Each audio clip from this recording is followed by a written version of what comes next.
tres problemas diferentes, uno en cada clase. ¿Listo?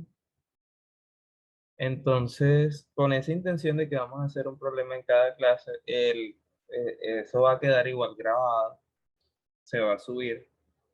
Pero si alguien también desea estar en las otras complementarias, o sea, la de 8:30 y la de 9:30, puede estar sin ningún problema. O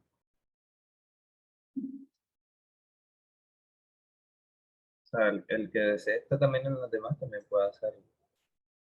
Entonces se van a hacer tres problemas diferentes, todos con la temática de intercambiadores de calor. Ese es el tema que nos corresponde el día de hoy. Entonces, esto sigue la misma línea de los sistemas de abierto de flujo estacionario. Me imagino que ya ustedes vieron cuál fue la definición de un intercambiador de calor. Entonces, el problema que vamos a hacer ahora es este, el cual pues nos manifiesta que un intercambiador de calor de tubos concéntricos con pared delgada de contraflujo se usa para enfriar aceite. Entre paréntesis nos colocan que el aceite tiene un calor específico a presión constante de 2.2 kilojoules sobre kilogramo grado Celsius, de 150 a 40 grados Celsius, a una razón de 2 kilogramos por segundo, usando agua que tiene un calor específico de 4.18 kilojoules sobre kilogramo grado Celsius, que entra a 22 grados a una razón de 1.5 kilogramos por segundo. Nos preguntan por la tasa de transferencia de calor en el intercambiador y la temperatura de salida del agua. Entonces, vamos a resolver ese ejercicio. Ya les voy a compartir el tablero.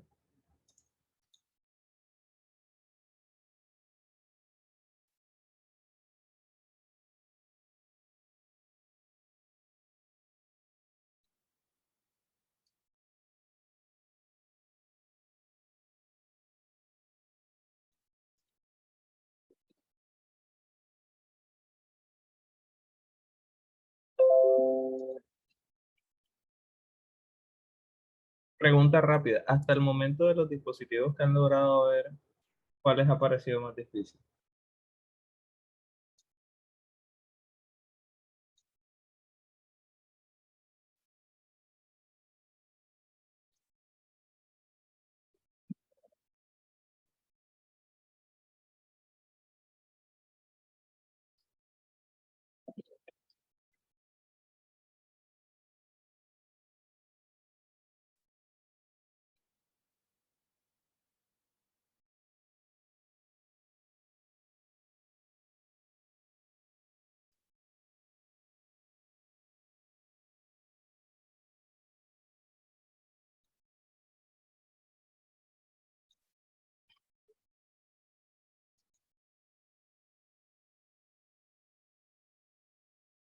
Hasta el, mo- hasta el momento han visto turbinas, compresores, toberas, difusores.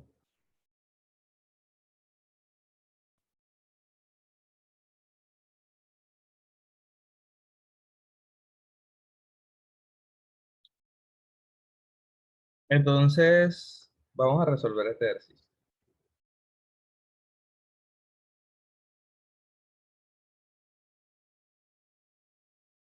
Entonces, la clave aquí es tener claro que un intercambiador de calor no es un mezclador. ¿Listo? ¿Cuál es la diferencia? O sea, cuando ustedes se imaginen un intercambiador de calor, tienen que diferenciarlo de los mezcladores. Porque los mezcladores son dispositivos en los cuales hay interacción de dos fluidos que sí se tocan. ¿Listo? O sea, usualmente tú en un mezclador tienes, por ejemplo, este es un fluido que viene aquí. Acá tienes otro fluido que viene aquí. Y esos dos se tocan. Así,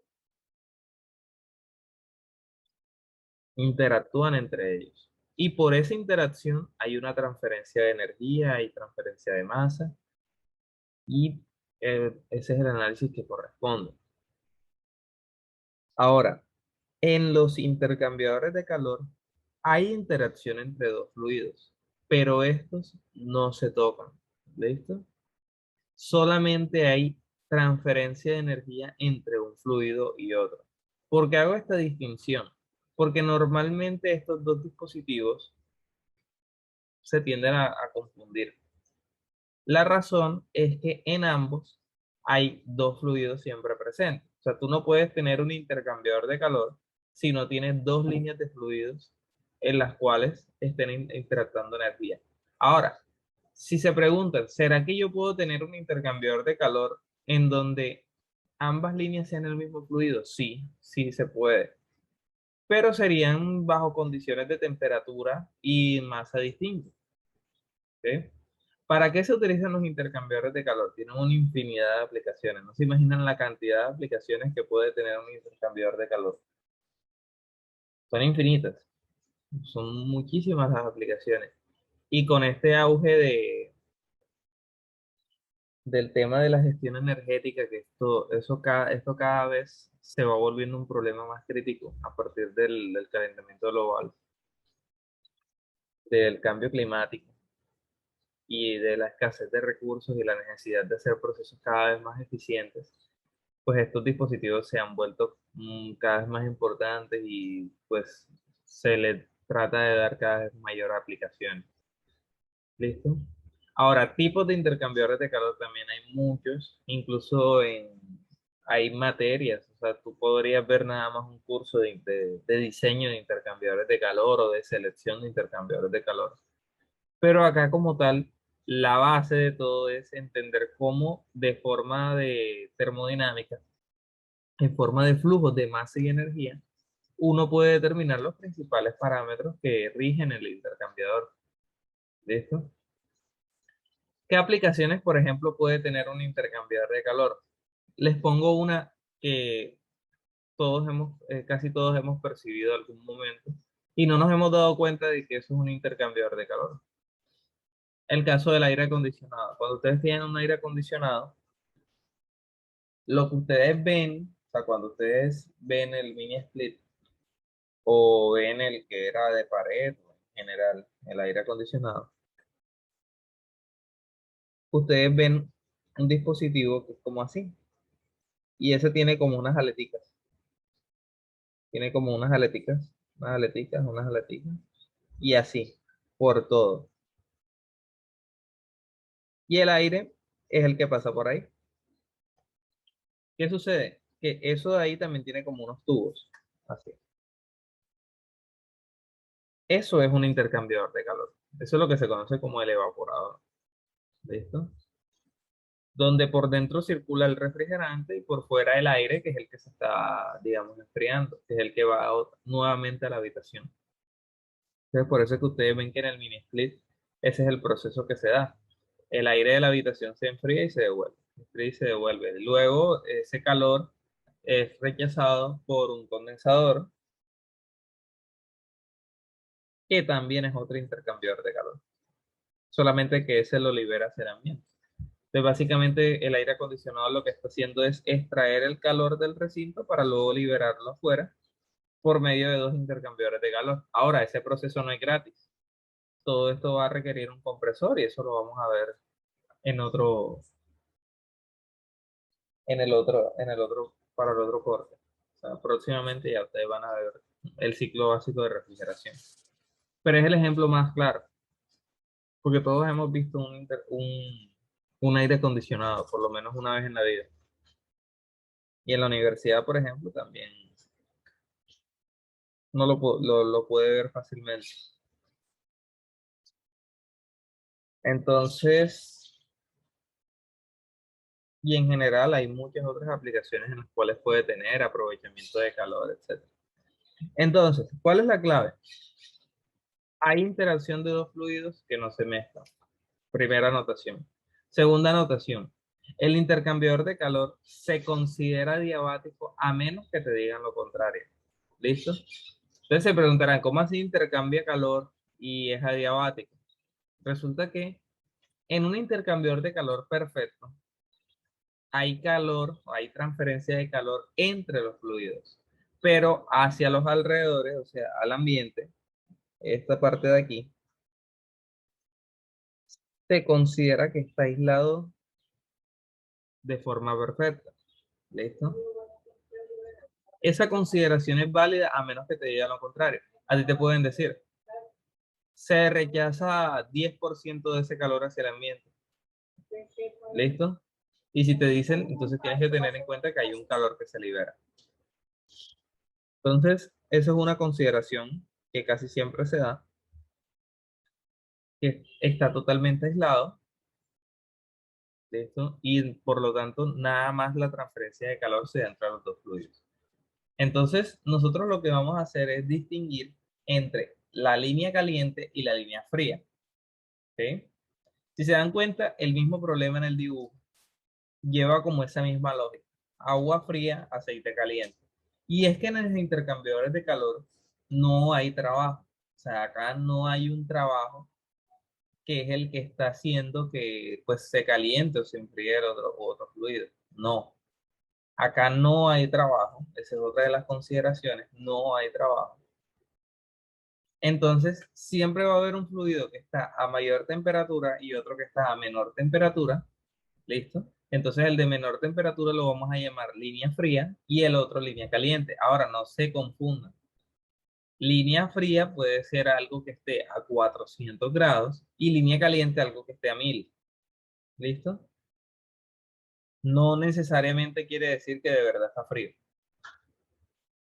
sino cuando se refiere a línea fría es el que está a menor temperatura y línea caliente el que está a mayor temperatura. Vamos a colocarlo aquí como anotación. Línea fría, menor temperatura,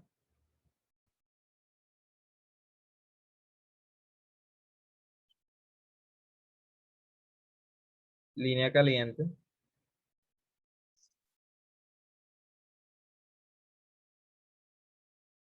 mayor, mayor temperatura. ¿Listo? Entonces, teniendo eso claro, son las dos principales cosas que tenemos que tener claras. Ese intercambiador de calor lo vamos a describir por medio de un esquema simplificado que siempre se hace. ¿Cómo es ese esquema? Ustedes siempre van a tener una línea, que es la fría, y van a tener una línea que es la caliente. ¿Listo? O sea, colocan dos líneas, una paralela a la otra. ¿Ok? Y van a colocar las condiciones. Entonces, tenemos que colocarles números. Yo normalmente lo que hago es lo siguiente. A este le coloco 1A. Entonces miren que el aceite caliente sale por acá, porque pasa de 150 a 40 grados. Entonces a este le coloco 2A. A este le coloco 1B y a este le coloco 2B, donde 1B es la salida de agua fría. Diga, 1B es la entrada de agua fría y 2B la salida. Entonces aquí yo coloco 1B, 2B, y aquí yo coloco 1A y acá coloco 2A. ¿Listo? O sea, yo ese intercambiador de calor que puede tener la geometría que ustedes se imaginen, lo voy a simplificar de esta manera. Entonces, ¿para qué sirve esa distinción de línea caliente y línea fría? Para saber la dirección de la transferencia de calor. Recuerden que la transferencia de calor solamente se da del fluido que tiene mayor temperatura a otro que tiene menor temperatura. Eso siempre se tiene que cumplir. Por lo tanto, nosotros vamos a tener que la transferencia de calor se da en esta dirección, es decir, el aceite le va a transferir calor al agua. Ahora, ¿en qué se manifiesta eso que les comenté en un principio? Que tenemos que el intercambiador de calor se considera aislado con el exterior. En que si eso se cumple, todo el calor que rechaza el aceite lo absorbe el agua. ¿Listo? Entonces, si a uno le dijeran, Bueno, se pierde 10% o 20% con el exterior, supongamos. Entonces uno dijera, ah, bueno, si se perdió 20% con el exterior, el calor con el agua, entonces ahora va a ser el 80% del calor del aceite. Y ya, se sigue resolviendo de la misma forma. ¿Ok? ¿Por qué 80%? Porque como se perdió 20, entonces nada más te queda el 80. Recuerden que todo tiene que sumar 100%, como para que lo tengan presente. Pero este no es el caso. Aquí solamente tenemos una línea caliente, una línea fría. Entonces, todo el calor que rechace el aceite lo va a recibir el agua. Entonces, aquí nosotros vamos a tener aceite. Las condiciones que tenemos acá son 150 grados y tenemos 2 kilogramos por segundo. ¿Listo? Y acá solamente sabemos que salimos a 40 grados. Ahora, para el caso del agua, sabemos que estamos entrando a 1,5 kilogramos por segundo y a 22 grados. Y esto es agua. Entonces, ¿qué hacemos? Vamos a analizar por líneas, o sea, líneas por separado. Esa es la mejor forma de analizar un intercambiador de calor.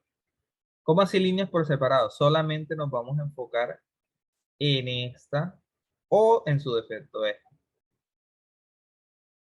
¿Listo? Entonces hay que ver qué nos preguntan. Nos preguntan por determine la transferencia de calor y nos preguntan por la temperatura de salida del agua, o sea, la temperatura doble. Entonces, teniendo en cuenta eso, uno se va en donde puede obtener mayor información, o sea, donde tienes mayor información. Entonces, date cuenta que en el agua tienes la temperatura de entrada, tienes el flujo, pero no tienes la temperatura de salida, es lo que te preguntan. Entonces, no sería muy inteligente comenzar por la línea de agua, porque a la final te darías cuenta que no tienes la información suficiente y te tendrías que ir para la línea del aceite. Mientras que para el aceite tienes flujo, temperatura de entrada, temperatura de salida. Tienes más información. Entonces, como ahí tienes más información, uno inicia por esa línea. ¿Ok? Entonces uno dice, bueno, línea caliente. Entonces, de esa línea caliente, uno sabe lo siguiente. Ese modelo simplificado te permite identificar que el calor sale, que ese digamos es el calor del aceite, que tenemos acá 1A y 1B y 2A. Entonces, el primer paso para hacer cualquier intercambiador de calor es hacer ese esquema que tenemos aquí. Ese esquema lo que te va a permitir es saber la dirección del flujo de calor y poder identificar por cuál de las dos líneas es más apropiado comenzar. Luego nos vamos a una por separado. Ahora, en la línea caliente sabemos que el calor sale. Eso va a ser importante. Entonces, lo primero es un balance de masa a esta línea. Entonces, el balance de masa, ¿qué nos dice? Que el flujo de masa que entra menos el flujo de masa que sale es igual a la derivada de la masa del sistema con respecto al tiempo. Y esta derivada es igual a cero. Por lo tanto, nosotros vamos a tener que el flujo de masa que entra menos el flujo de masa que sale es igual a cero, porque todos tus dispositivos operan de forma estacionaria. Ahora, lo que entra es M.1A y lo que sale es M.2A.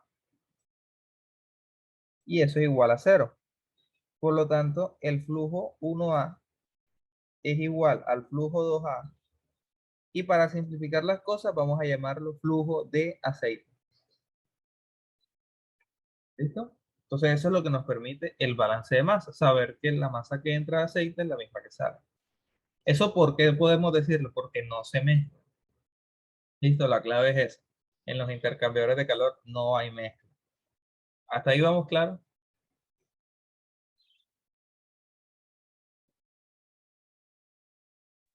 Sí, profesor. Entonces, ¿ahora qué hacemos?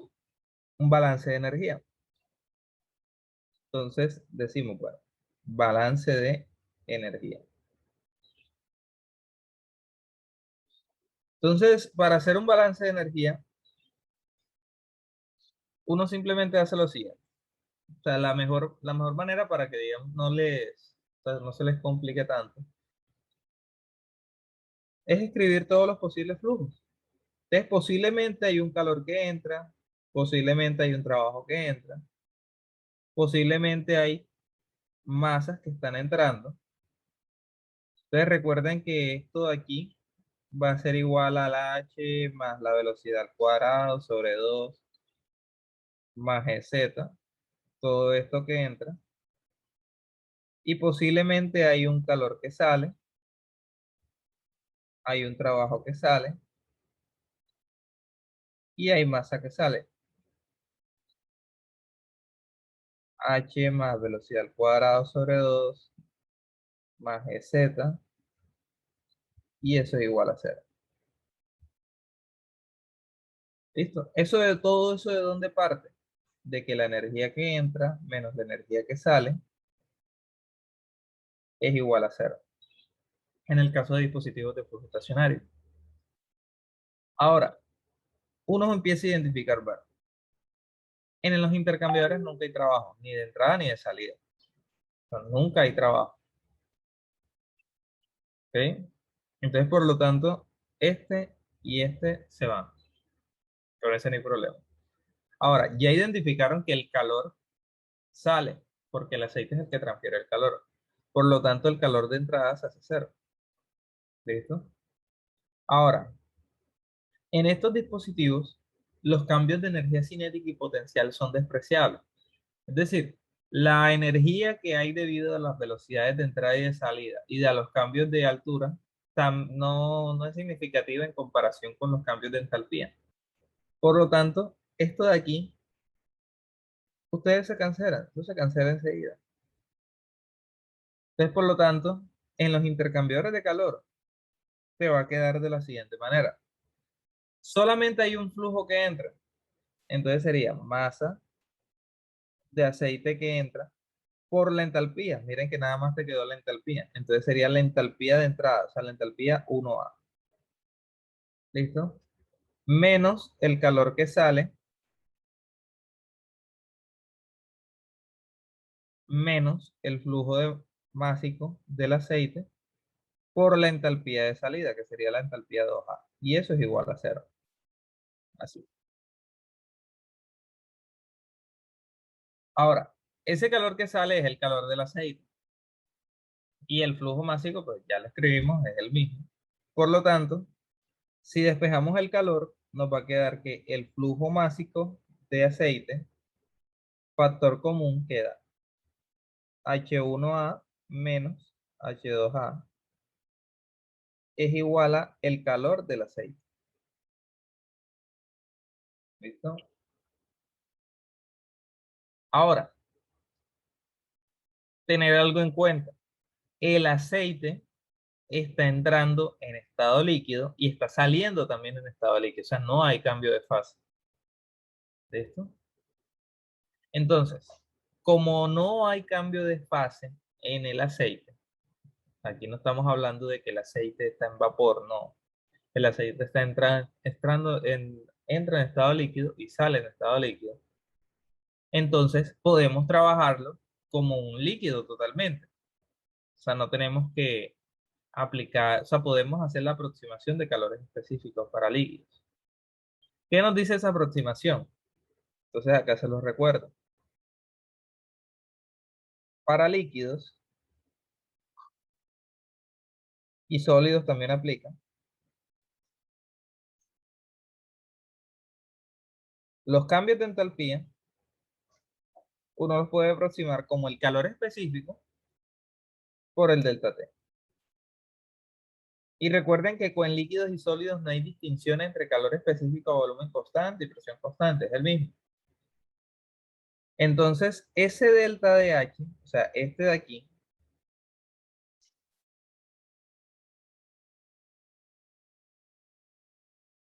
lo pueden transformar sin ningún problema en el calor específico del aceite por T1A menos T2A. ¿Cuál es el orden de las temperaturas? El mismo que llevaban las entalpías. ¿Eso por qué se lo vamos a hacer? Porque primero no tenemos tabla de aceite para hallar las entalpías. Y segundo, aprovechar que ya tenemos el calor específico, que si no nos los hubieran dado el problema, igual lo podemos conseguir en las tablas. ¿Listo? Y pues, aprovechando que es un líquido totalmente, podemos hacer esto. Si no fuera un líquido, o sea, que el estado inicial fuera vapor, mezcla, saturación y luego líquido, ahí no se puede. ¿Ok? Solamente si es totalmente líquido, si siempre es totalmente gas, entonces sí se puede hacer.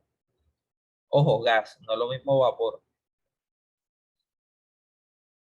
Entonces, el flujo másico de aceite por el calor específico del aceite por la diferencia de temperatura es igual a el calor del aceite. Entonces ya tenemos el calor del aceite. Vamos a reemplazarlo. Entonces, el flujo másico de calor del aceite va a ser igual a el flujo másico. ¿Cuánto es el flujo másico? 2 kilogramos por segundo. Entonces sería 2 kilogramos por segundo. Por el calor específico del aceite, 2.2 kilojoules sobre kilogramo grados Celsius por la diferencia de temperatura. Entonces, si se preguntan, ¿coloco la temperatura en Celsius o en Kelvin? La respuesta es en cualquiera de los dos. ¿Listo? Lo que tienes que respetar es que si la colocas en Celsius, va en Celsius ambas. Si la colocas en Kelvin, van en Kelvin ambas. ¿Por qué en este caso da lo mismo? Porque es un delta. Recuerden que los cambios de temperatura son los mismos en Celsius que los mismos en Kelvin. O los cambios. O sea, el cambio en Celsius es el mismo cambio en Kelvin. ¿Sí? Entonces, ese cambio de temperatura, la temperatura 1 es 150 menos la temperatura 2 que es 40.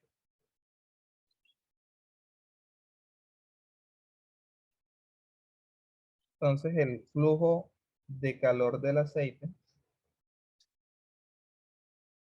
será, ¿de cuánto da eso? Esa multiplicación, ¿cuánto da?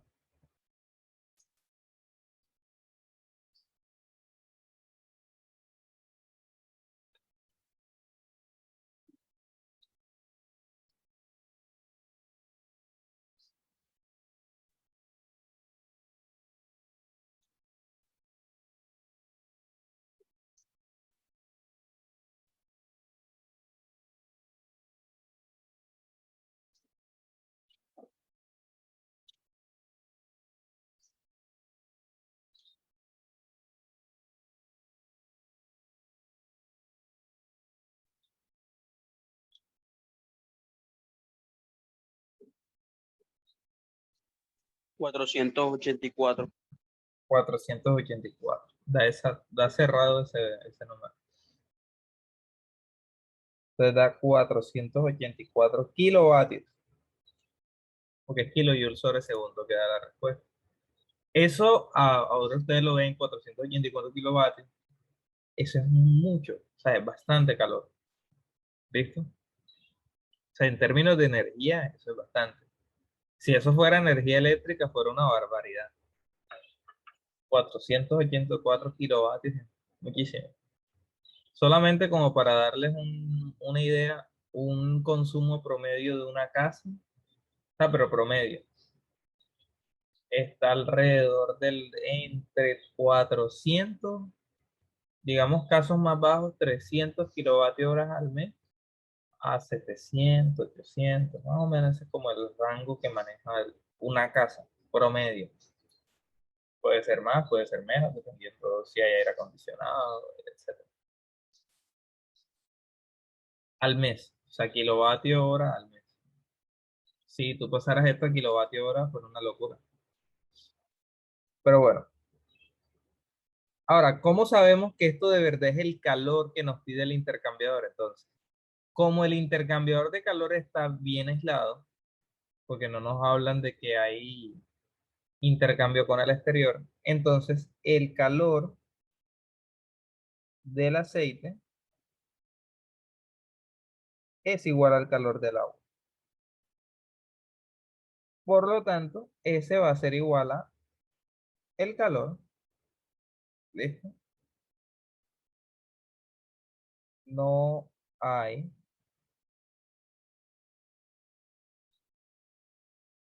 transferencia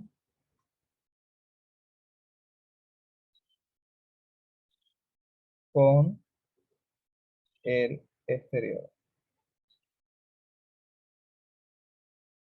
A todo lo que rechaza el aceite lo va a recibir el agua. Y esa es la transferencia de calor que hay dentro del intercambiador de calor. Entonces, lo primero que nos preguntan es esto. Esa es la primera respuesta.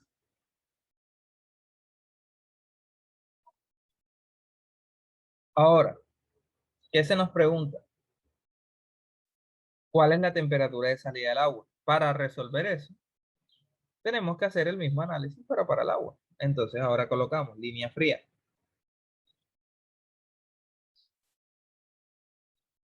Entonces,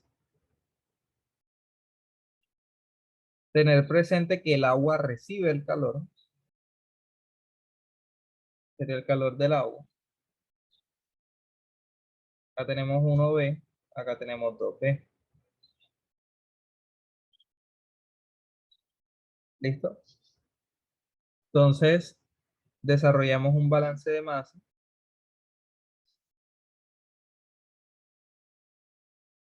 el cual nos dice que flujo másico que entra menos el flujo másico que sale es igual a cero. Por lo tanto, tenemos que flujo de 1B menos el flujo de 2B, que es el que sale, es igual a cero. Por lo tanto, este es igual al otro. Y eso va a ser igual al flujo másico de agua. ¿Listo?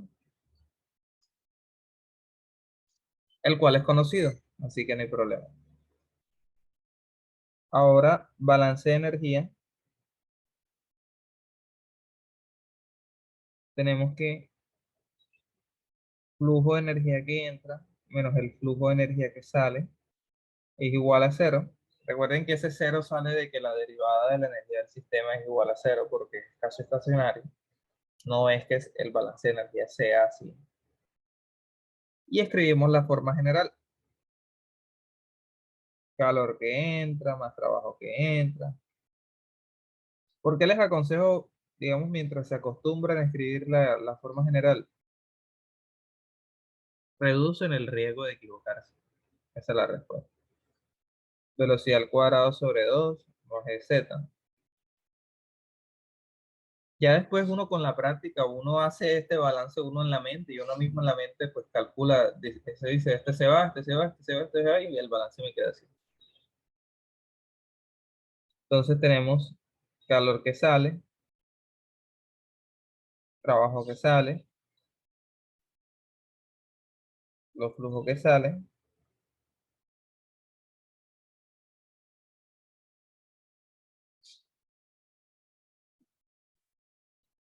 igual a cero. Y uno empieza a calcular. Trabajo no hay. Nunca hay trabajo en el intercambiador de calor. Ahora, el calor entra, porque recuerden que el agua es el que recibe el calor del aceite. Entonces, el calor que sale se hace cero. Los cambios de energía cinéticas no se consideran. Entonces, ¿cómo te queda el balance? Te queda el calor que entra, que sería el calor del agua, más los flujos que entran, entonces nada más entra un solo flujo, sería el flujo del agua, listo, por la entalpía 1B. Después solamente te queda la masa que sale, entonces sería masa de agua por la entalpía 2B. Es igual a cero. Ahora, ¿qué vamos a hacer? Sacamos factor común del agua, o sea, flujo másico de agua,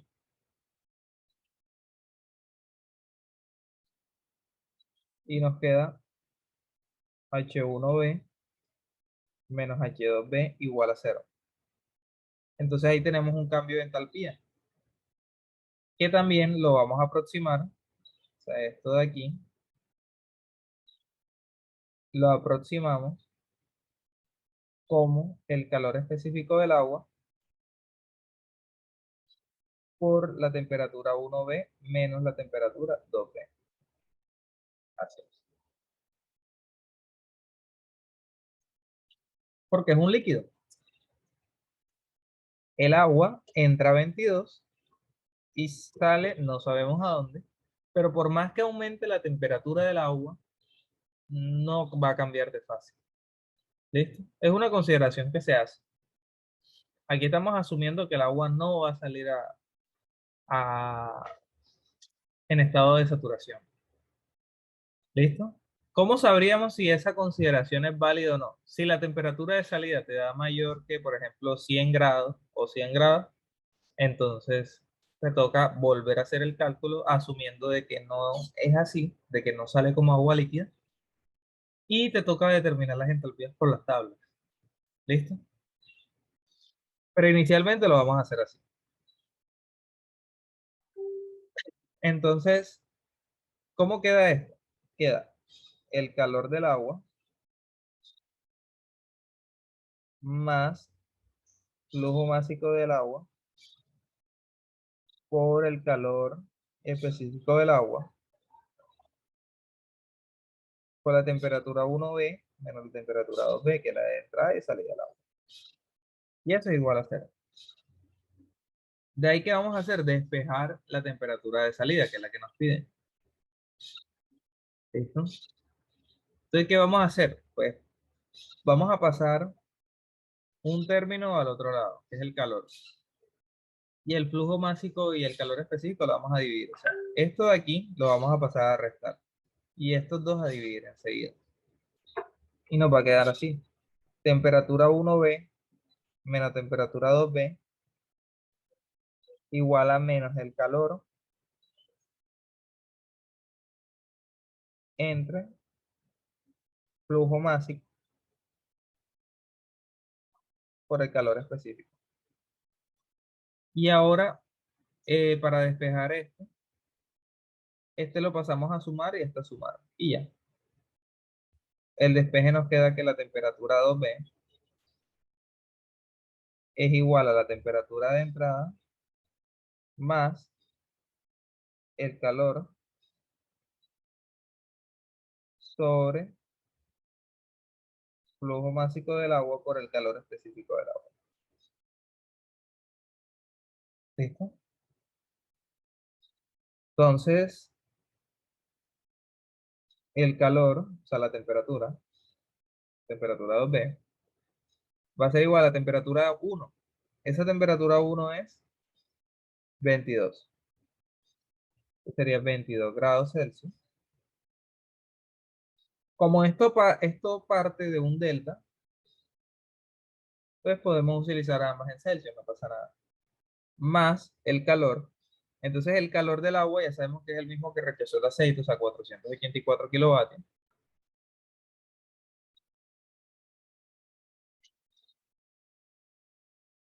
entre flujo básico, que es 1,5,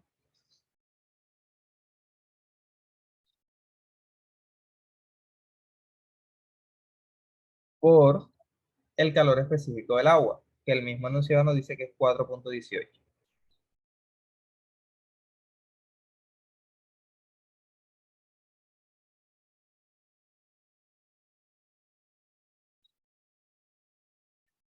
Entonces, ¿cuánto da la temperatura de salida?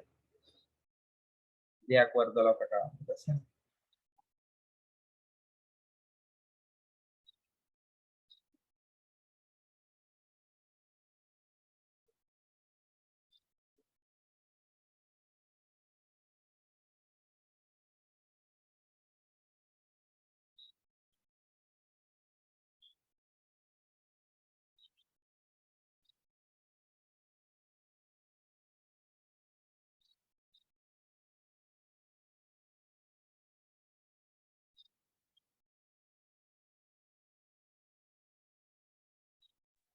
Noventa y nueve punto diecinueve. ¿Cuánto? 99.19. 99.19. ¿A todos les da lo mismo? Sí, profesor. Listo.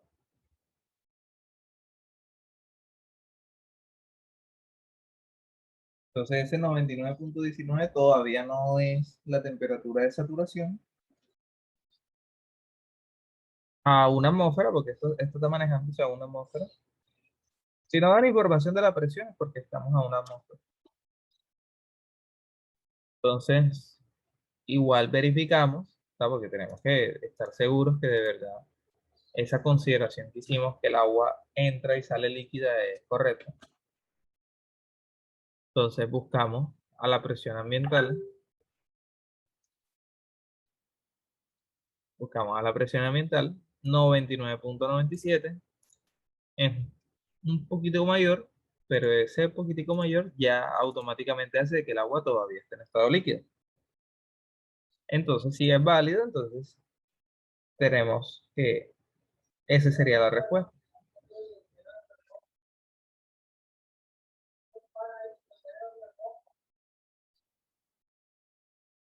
¿Listo?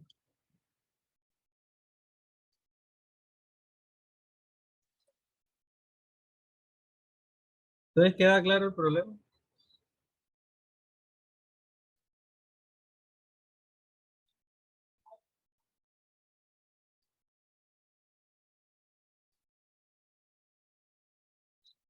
Sí, profesor, todo claro. ¿Hay alguna duda? ¿Alguna duda hasta el momento? O sea, lo que cambia es los intercambiadores de calor con respecto a los dispositivos que habíamos visto antes de turbina, compresor. Es que allá solamente era una línea de fluido, acá son dos. Pero la estrategia siempre es la misma. Uno dibuja un esquema, identifica cuál le transfiere calor a cuál y analiza cada una por separado. Esa es la mejor forma de hacer un intercambiador de calor. Porque si uno empieza a analizarlo de forma global, pues normalmente se enreda.